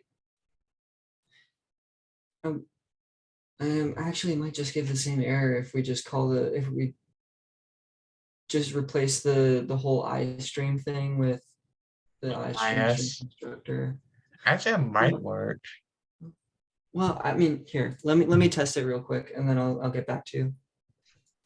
If not, I have an easier way to do mean- it. In fact, I have a way to do it, which might I have a way to do it, which will also introduce that concept that we skipped before, static variables. Well, let's use that here, if you don't mind. So so that'll also explain what that is. Okay, so go to that place where you have the constructor. Go to the constructor where you had that assignment. This iStream is- stream and all. Yeah. The where you define the constructor. Define the constructor. I think it's in line further down. There you go. All right. So here, just put the word static in front of 82. Yeah, there, 82. Put static there, and change the word iStream to IS _IS right there. Yeah.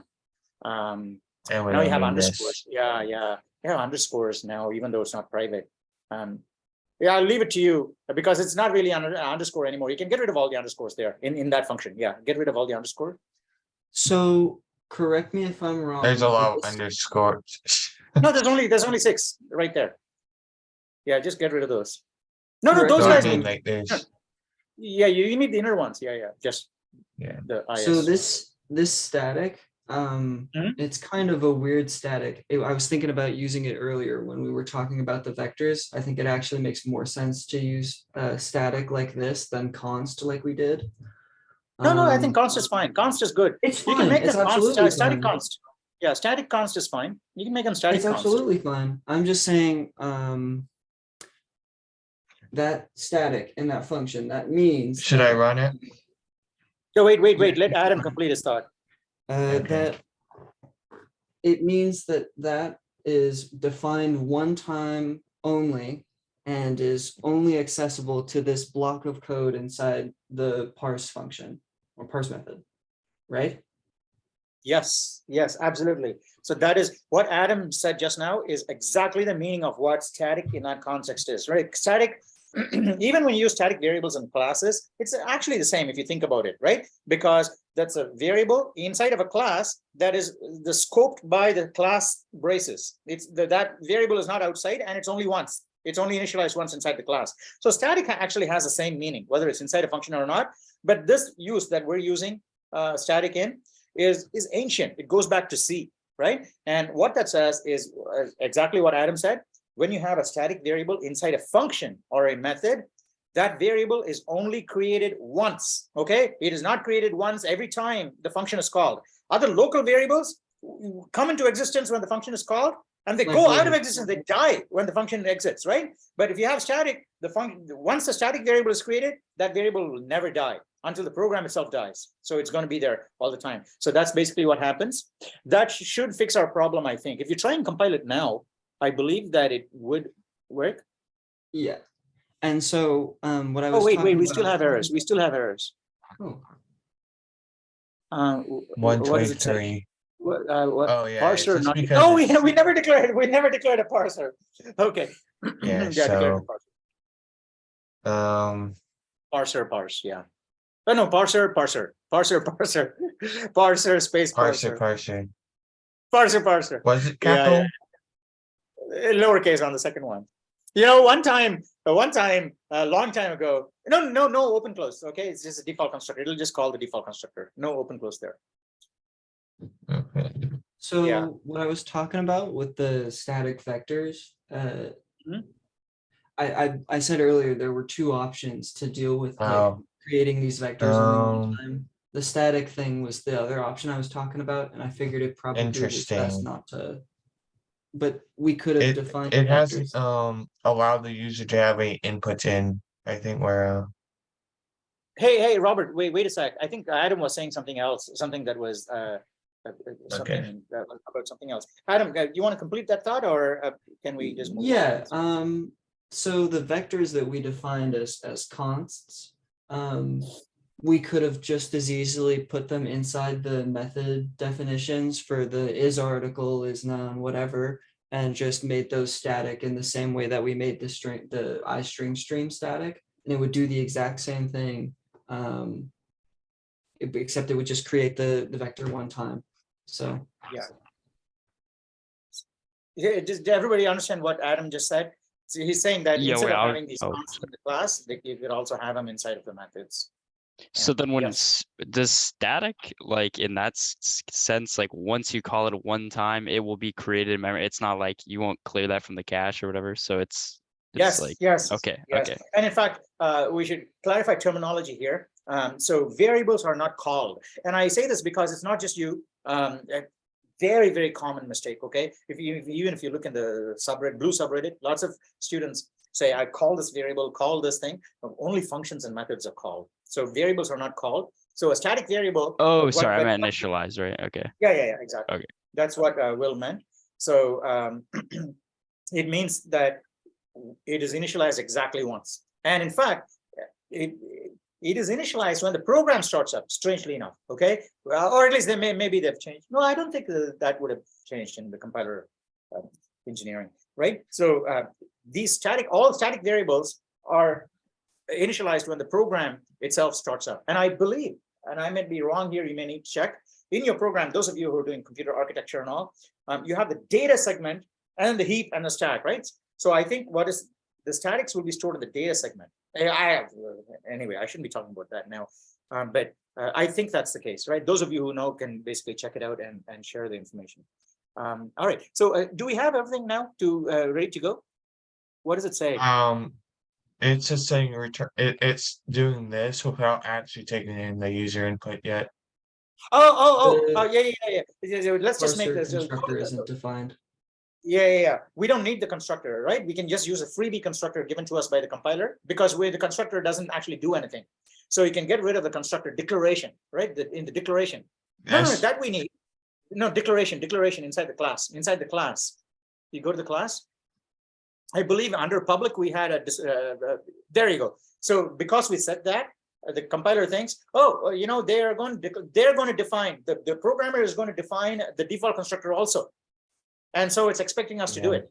But no, we don't want a default constructor. We're happy with, there you go. All right, now let's type in a sentence. The dog will sing under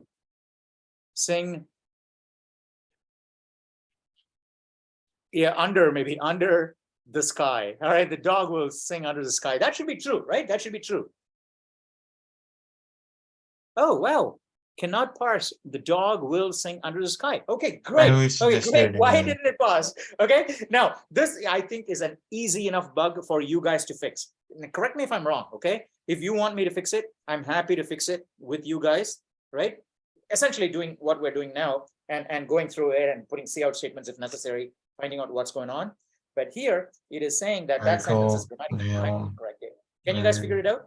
Do you want 5 or 10 minutes more? 5 minutes more to figure it out?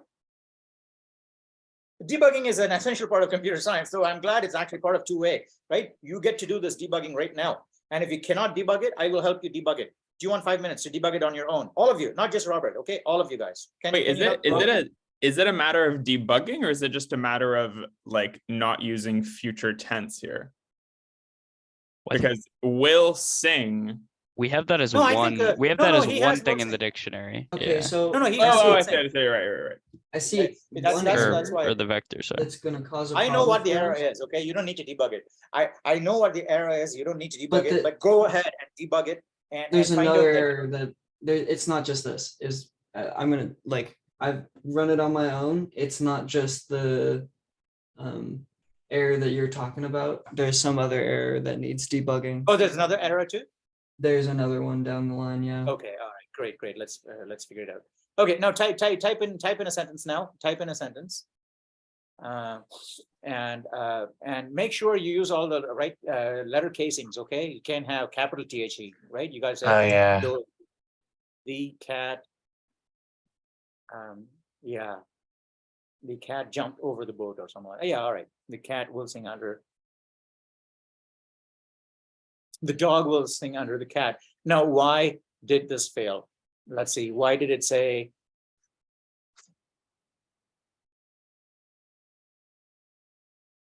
All Could right. be Okay. this. I mean, That looks all right to me. eh, yeah, I guess so. See. Oh wait, this is arts, not nouns. That size. That's where one of the problems is. Oh, wow. Okay. Yeah. All right. Okay. You didn't notice that. I didn't notice. Totally didn't notice that. Yeah. Is that what it is, Adam? That might have been it. It I- might so have it's been one because more? I just corrected the same issue, but It's still not working? well, I haven't run it yet. I'm doing a little bit of formatting right now. Okay. The dog Well, will sing that on that a star. fixed part.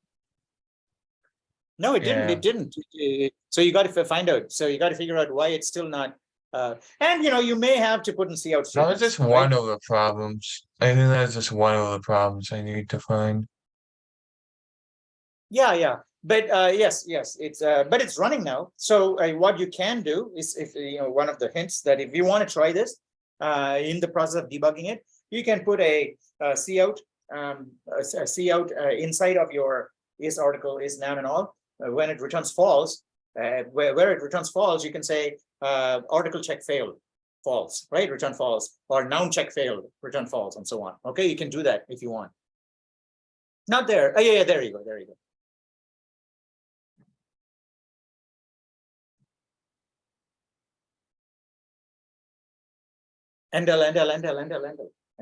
Endel. You need the end.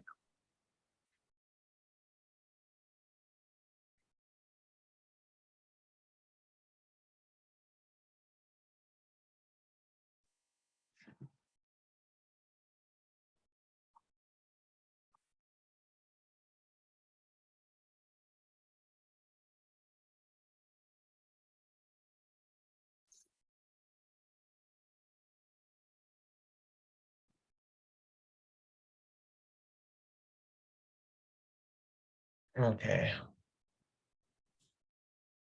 Mine is working except for the error you saw, Professor. So Oh, is that right? So I saw another Yeah. error.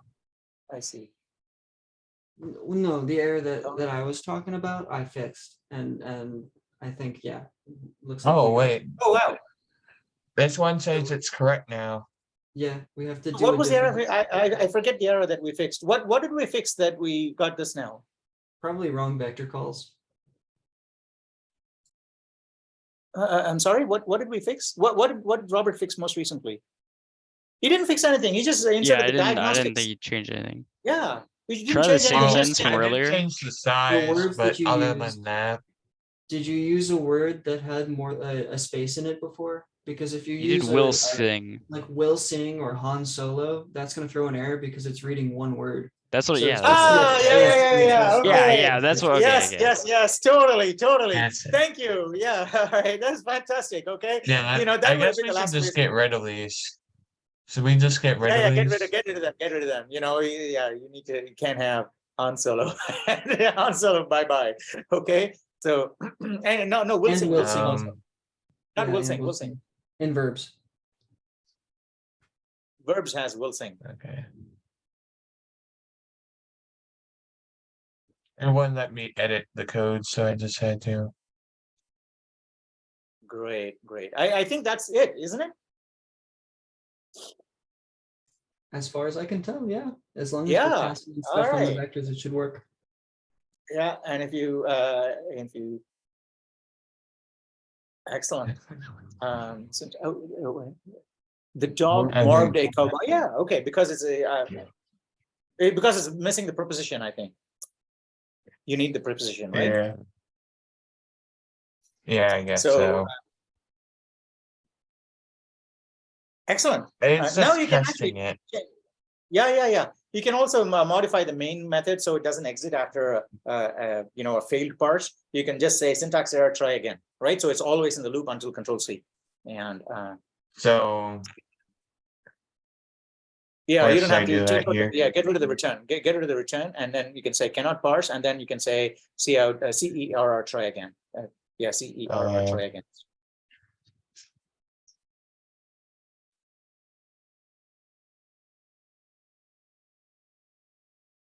Try again. Oh, by the way, when the message came out to CERR, was it red color or white? White. Well, we'll find out. I think it's Oh, just wow. this. I think it's just DDB. Oh, I see. Okay. All right. So yeah, run now. Yeah, type some junk and hit enter. Yeah. Okay. Cool. All right. And it also tells you which one failed, right? So now you can say well, now try the cat, and then some junk, and it should say the noun the cat, and now it should say a verb check failed or something, right? The cat sat on the mat.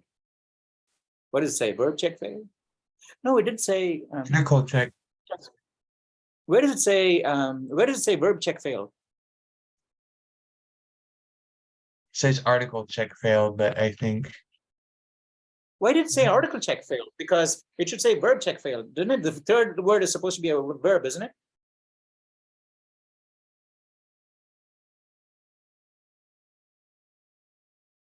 What does it say?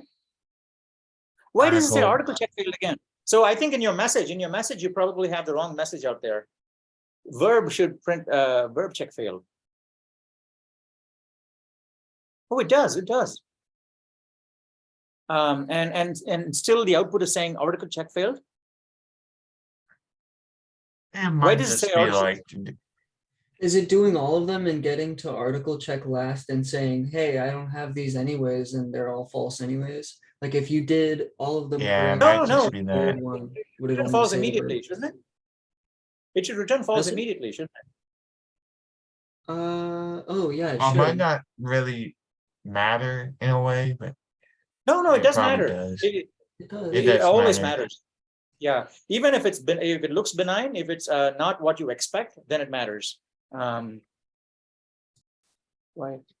Now, Yeah, article no, check we want to go failed. back to the go to the cat and junk, and we should get verb check failed because junk is not a verb. Okay, so the cat Where? junk.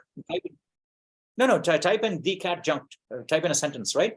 Type in a sentence. You say the cat junk, right? So yeah, junk. No, not jump, no, junk. Some junky letters, A, B, C, D, right? Now it should say verb check failed, but it does not say that. It says article check failed. Why did it say article check failed? Because the first it tries to check the article the and it succeeded. Now I'm gonna 5 more minutes for you to debug it. There's an easy way to debug it. Don't do it the easy way. The easy way is to put in a cout statement saying, when you return true, you say, yes, I'm returning true because the is an article. I'm returning true because cat is a noun. I'm returning true. I'm returning false because junk is not a verb. Okay, so you can obviously do that, but that is the poor man's debugger. Because if you don't have I think the best debugger is basically running the code in your head. Run your head and find out. If you cannot, teacher, then could it be this? Which Could one? it be what we're doing here? Like with this and this? Like since we're using static, well, I don't know.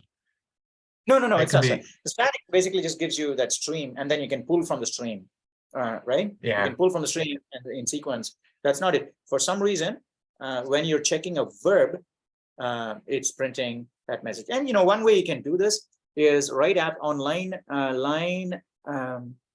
No, in your main itself. No, wait. I think it might be this. You see, it's not clearing it, I think. That's why. I don't know. Oh, sorry. Oh, yes. All right. So, all right. Let's So yeah, put static string. Yeah, you need to, no, you are creating, it is static, so it's not clear. Yes, yes. So you can say is.clear right there, is.clear, is.clear, Before, is. I think it's beforehand. is.clear. Before. No, after, Yeah. oh, gee, hang on. Wait, no, wait a sec. All right, so At because the end we're of the using function static call, now, at the end of the method call, because we're using um, static. So yeah, all right. So this is slightly more involved, but you can fix it. You can easily fix it because we're using a static variable here, and the same stream with a new sentence needs to be cleared, and you need to insert a new sentence. Yeah. Let's go to main. Are you in your parser? I want to check what main does. Right? Just hang on. Parser. Yeah, you're creating a new parser. Yeah, you are creating a brand new parser for every new sentence, isn't it? It's a brand new parser for every sentence, Well, isn't it?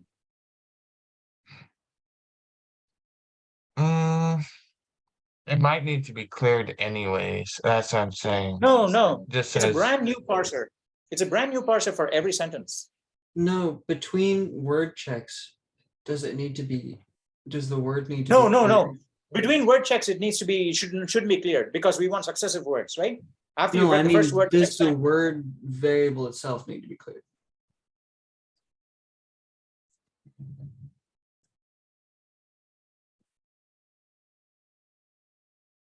see, that's why I mean I typed the same what? sentence twice, but Yes. it would say, yeah. So that's what I mean. It's not clearing it. So you need That's what I to mean. figure out a way in which you can clear that string stream. There's a whole bunch of ways in which you can do it. At the beginning of the one function, way- check if it's not empty. Where at the Hmm? beginning of the method, just check if it's not empty and then call the clear method. Like after the static thing, just check if it's here. Let me see if I can, let me find up the documentation and I'll let you know the method. Because I Uh, think it's just like combining the two different sentences, even if they're the same. It's Here is have that the problem. if you can't find another way, here is the easiest and better way to do it. Instead of creating the buffer in your constructor, create it in a special method called init. Parser.init. So Yeah. I typed in the dog dot and it says verb check failed. So yeah. Yeah. So That's working. tell me if you That's guys working understand now. this. Yeah. No, it should, there is the bug is still there. Yes, the bug is still there. Yeah, the bug with out clearing it is still there. Yeah. Yes. I just stopped So- the program and restarted it. Great. So here's how you can fix the bug. Okay. And if you cannot find another way to fix it, this is how you would fix it. I'm sure there's other ways you will find. Okay. Before you try this, try some other ways to do it. So instead of creating the string stream in your constructor, all you're going to do is you're going to, in your parse method, well, you are calling it, hang on just a sec. Your parse. Oh, you are creating that in your parse method. we could create No, but it it is in a static. constructor. Yeah. All right. So what we need to do is essentially have an init method. Oh well, but still it'll be static, right? Yeah. All right.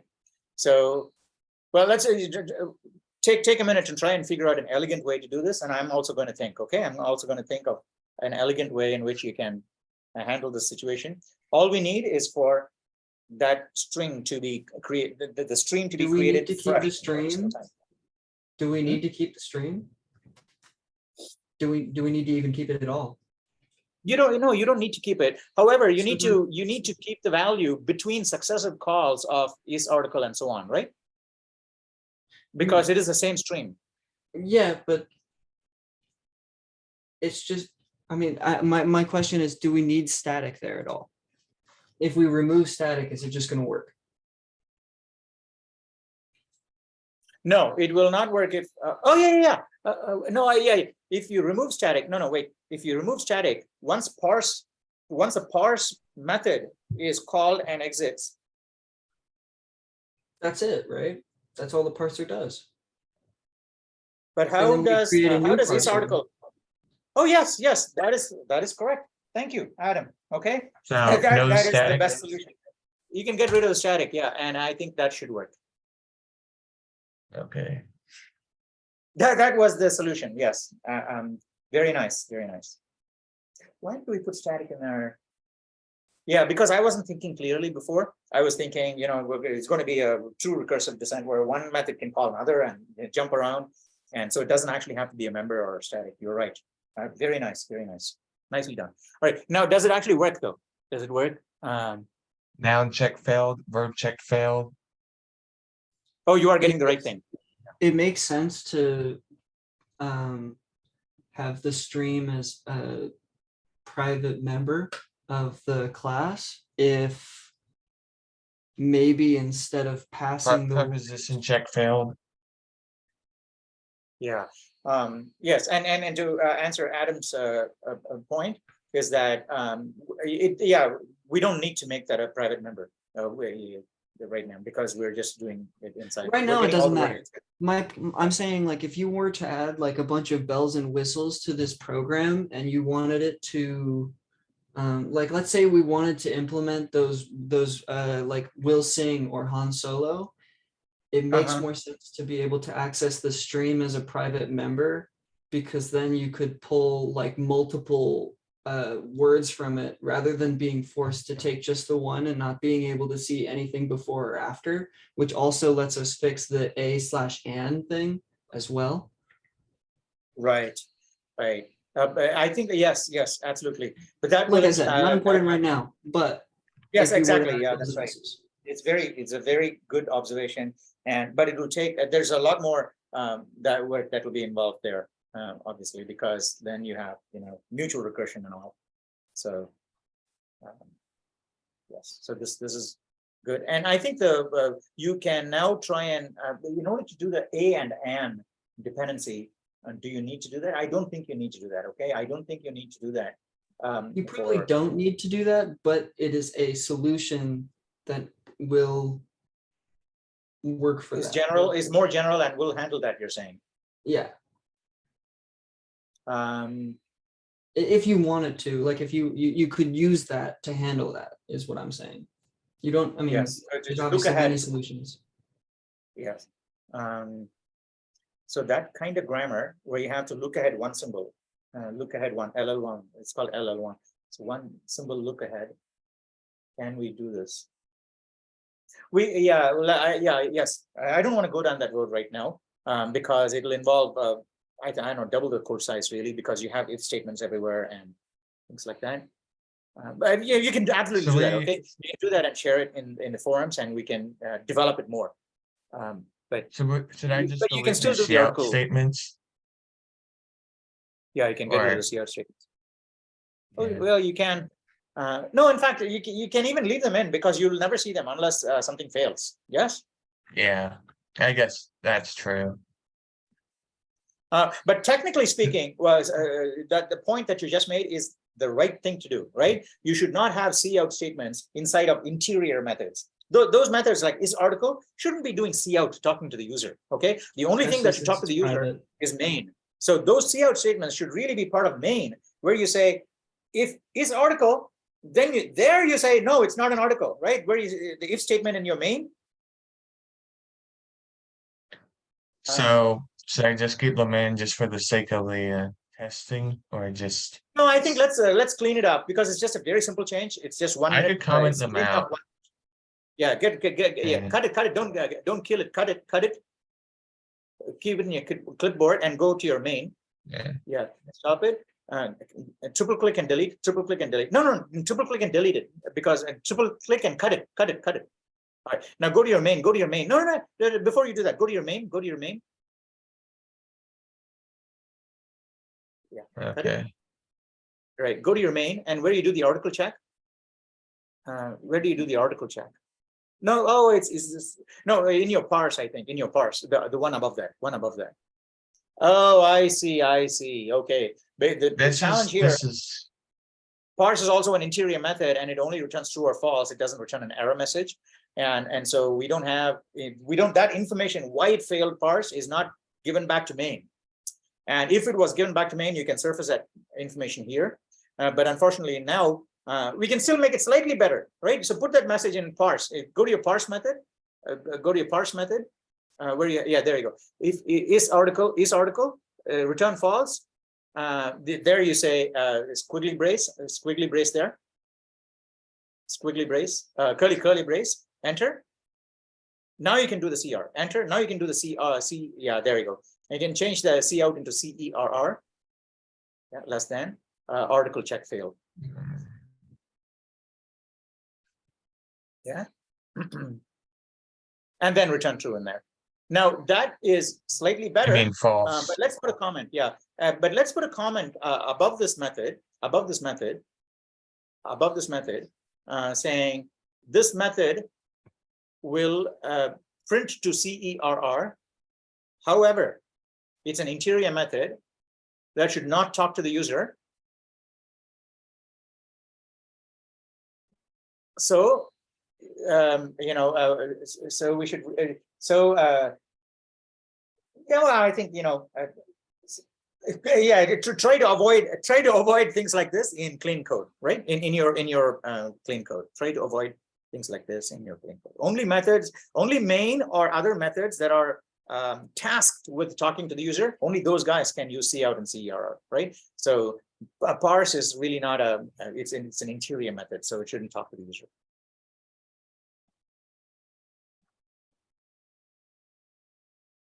Man.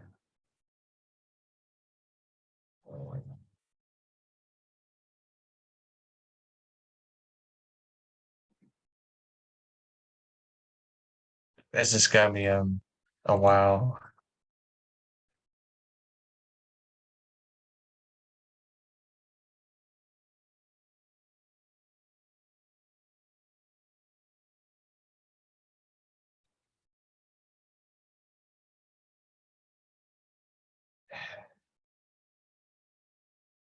Right. So yeah, turned out to be too simple today. But I was expecting. I was hoping that this will, you know, turn out into something more exciting. But I think it's okay. You know, I think we still managed to create a class that was able to, or, you know, a project that was able to parse sentences. But I don't know if you guys learned anything new today, new and exciting today, because this is all pretty much the same as what we've done already last class, right? In terms of objects and methods, or was there anything new that you guys learned today in class? I still don't understand what the CERR is. CERR is the same as cout, except that the operating system knows that it's coming from a different pipe, not the. There are two pipes leading into your screen. One is a cout pipe, and the other is a CERR pipe. This is the error pipe and the output pipe. When you have error messages, send it into the error pipe. When you have regular output, send it through the output pipe. That's all. Okay, so it will only print it out if it detects an error. No, not it. You, right? You as a programmer, if you have an error message to send out, send it through the CERR pipe. If you don't have an error message, regular output, send it through the output pipe. Huh? In your output, yeah, right? When you say, where you say I should put an CERR else statement here, I think. Because otherwise it just prints this out every single time. That's another oh yeah. issue, Now I you have think. to have an else. Yes, now you have an else. Yes, exactly. Thank you. Yeah. Yeah, but these are good, right? I mean, these are things that you guys are picking up on your own, and so that I think kind of reassures me that today's class was not a total waste. That you know, it's at least reinforcing some of the concepts that we learned before, right?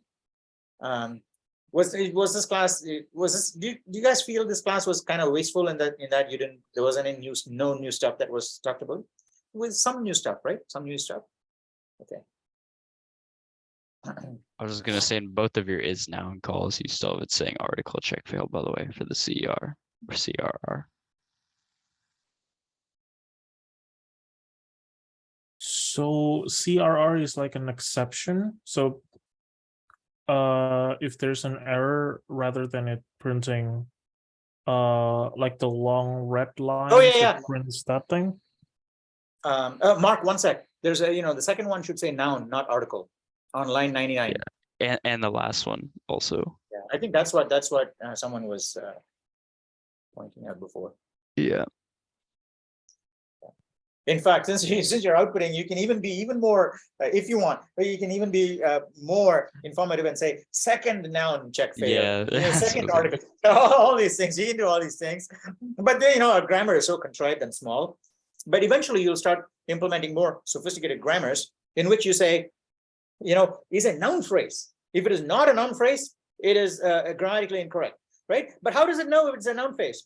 That method itself that is a noun phrase. That method will call, it has 3 words, and it needs to look at those 3 words and find out if it's a noun phrase. So that method will call, is it an article? Is it a noun? Is it an adjective, right? And those guys will all, so each method, in order to find out whether it is correct, will have to call is something else on something else. That is why it's recursive, right? And those methods may call this back again and so on and so forth. And in fact, when you write a C++ program, this is exactly what happens, okay? The parser will basically just do this.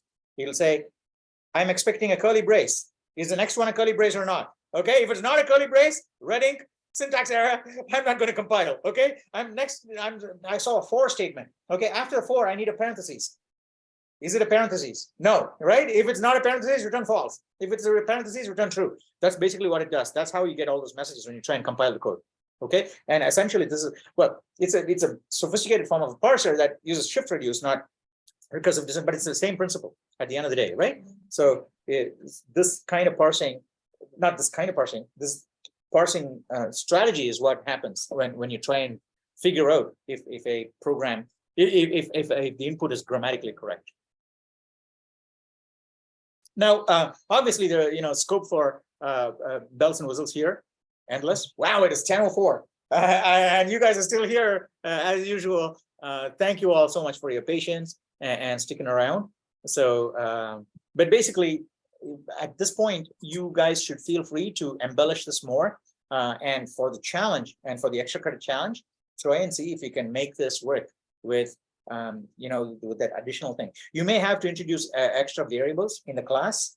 Maybe, I'm not right. You may have to introduce additional members inside the class. I don't know, but you have to somehow adapt this program to make the grammar check wary of the fact that a noun and an article before that, they are kind of dependent on each other. Okay, so how are you going to do that? So you can pass extra parameters if you want. So should I stop sharing? I mean, if we're it's pretty much okay done, with right? everybody else. Yeah. If it's okay with everybody Yeah, else, that's the end of class. Okay, that's the end of class today. I'll put it on Reddit. Thank you, Robert. Thanks for your patience and all, and patiently typing everything in. A great job, right? I think everybody found it useful, right? So what Robert was typing today, I think it was good. And Adam, thank you for your comments and everything.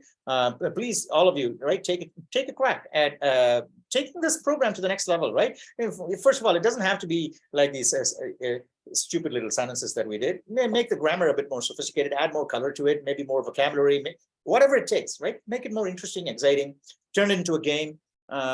So ultimately, all of these things are open to you, and share it on Reddit. Next week on Tuesday, we will we'll play with pointers. Okay, we'll play with pointers, which is basically memory addresses of variables, right? So there's variables in memory, but we're not dealing with the actual variables, but we're dealing with the place where the variable is stored. Okay, so addresses, we're going to be dealing with the addresses rather than the variables inside the addresses. So it'll be a great deal of fun, right? Because once you have that, you have a great deal of power, because your memory could be fragmented and you can just use all of the memory. You can go into nooks and crannies in the memory. Okay, right now with vectors, you can go into nooks and crannies in the memory. Okay, with the pointers, you can go to the nooks and crannies and get every single byte, every single bit the computer has to offer you. You can put your finger on it, and so that is the extreme power that we'll start looking at next week. Yeah. All right. Thank you all so much. I will see you on Tuesday. Have a great weekend, and please continue working on these things, okay? Because after class, I hear no peeps from you guys until Tuesday, okay? So strictly speaking, not true. Some of you are vocal and participate in Reddit, but you know, keep more of that online and have more fun. Alright. I posted the code Thank on you. Reddit. Thank you, Robert. All right. Bye. Bye. Bye. I'll see you Tuesday. And